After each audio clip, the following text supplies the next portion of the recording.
So guys, try natin tong sa ito try natin tong sa okay?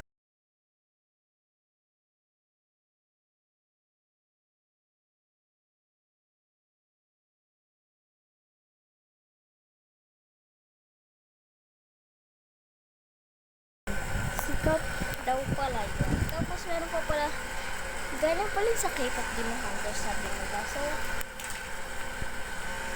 try natin yung ano.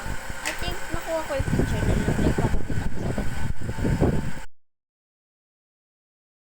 Ayun daw pala si Zoe. Tapos ito pala si Romy. Ayun daw pala si Romy. Tapos parang papakita ko sa inyo si Mira, Abby, Romance, Baby, Gino. Basta iba papakita ko sa inyo lahat. Ayun daw pala yung Mira daw na pangalan. Like yung maangas. Tapos yung ito si Baby. Ito talaga. Diba ang cute? Ito papakita ko pa dito. Tapos ayun daw pala si Abby yung may abs. Tapos papakita ko rin si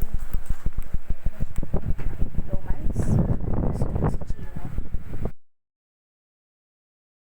Ayun daw si Romance. Tapos ito si Gino. Like you have a pattern like this. And papakita ko sa inyo si Mystery with Zoe who is loves to. Ayun daw pala si Mystery. And try nyo panoodin. Ako, kailat din mga kayo. Panoodin na sila. Sikat daw sila. Yung mga content nila golden, like patikot sa paper. Like panoodin nyo sila sa K-pop Demon Hunter series na Netflix. Parididig nyo una hat dan golden. That's what it sounds like. Your idol, Flora Pop. Take down,